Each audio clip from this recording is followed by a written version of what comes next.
আসসালামু আলাইকুম রহমতুল্লাহ। আমি ভিডিওটা করতেছি অনেক দুঃখ কষ্ট নিয়ে।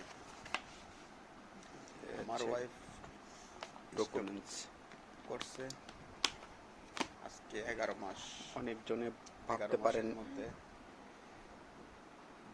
পারে হয়তো অনেক কিছু ভাবতে পারেন, তার জন্য এই স্যারের যে ট্রিটমেন্ট চলতেছে, এখন আমার স্যারের সাথেও যোগাযোগ করতে পারেন। নিঃস্ব শেষ, কিচ্ছু নাই এখন। এই নিয়ে আমার ওয়াইফ 3 বার স্ট্রোক, ব্রেন আমার স্ট্রোক। গাড়ি ছিল, গাড়িও নাই। ব্রেন স্ট্রোক কেন হয়? তার হচ্ছে ব্রেন গাড়ি অ্যালার্জি, তো নাই, তার থেকে কেন নাই? ব্রেন স্ট্রোক করে। আমার ওয়াইফকে আমি সম্পর্ক করে বিয়ে করছি, যার কারণে আমার পাশে কেউ নাই। এবার একটা ঈদ গেল, আমার ওয়াইফকে আমি একটা ড্রেস কিনে দিতে পারিনি। আজকে পয়লা বৈশাখ, ঠিক আছে? পয়লা বৈশাখ দেখেছি, তাও কিচ্ছু দিতে পারিনি। সে ব্রেন ডিস্টার্ব করছে, তাকে একটা পাশ অবশ্যই গেছে, সে নিজে কিচ্ছু করতে পারে না। আমার পাশে যে কেউ থাকবে, কেউ হেল্প করবে, কেউ কাউকে পাইতেছি না, পাই নেই। আমার আত্মীয় স্বজন সবাই আছে। আজকে আমার বাড়িতে অনেক আনন্দ উৎসব চলতেছে, কিন্তু আমাদের দুজনের আনন্দ উৎসব নেই। আজকে সবাই পয়লা বৈশাখ আর আমার মঙ্গলবার।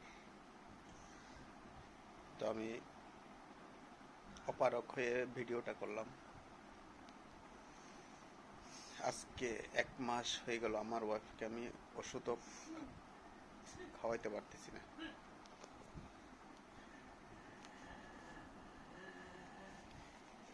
এই যে দেখেন,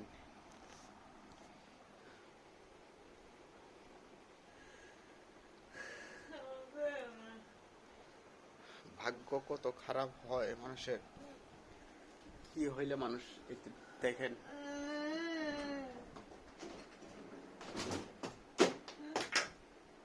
ভাগ্য, এই হচ্ছে আমার ভাগ্য।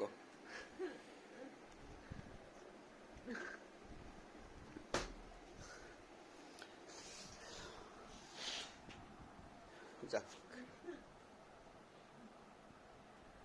এখন অপারক হয়ে ভিডিওটা করলাম। যদি কারো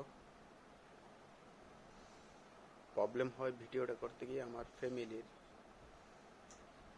আমার আত্মীয় স্বজন, আমার শ্বশুর বাড়ির, আমার তো কেউ নাই।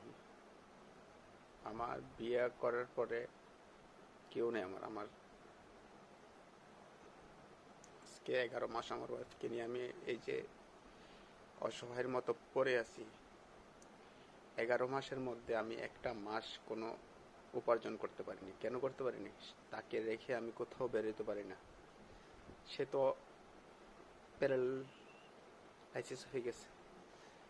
ভাবলাম যে এমন সময় মনে হয় কেউ আসবে পাশে, আসেনি কেউ। তো আমি সবার কাছে আমি একটু হেল্প চাই, আমার পাশে একটু দাঁড়ান। আমি উঠে দাঁড়াইতে চাই, আমার ওয়াইফকে অন্তত একটু সুস্থ করি। আমি প্রয়োজনে ফুটপাতে ব্যবসা করব। আমি আমার ওয়াইফকে নিয়ে বাঁচতে চাই। ডাক্তার বলছে আমার ওয়াইফকে ঢাকা ভর্তি করলে ইনশাল্লাহ সুস্থ হবে।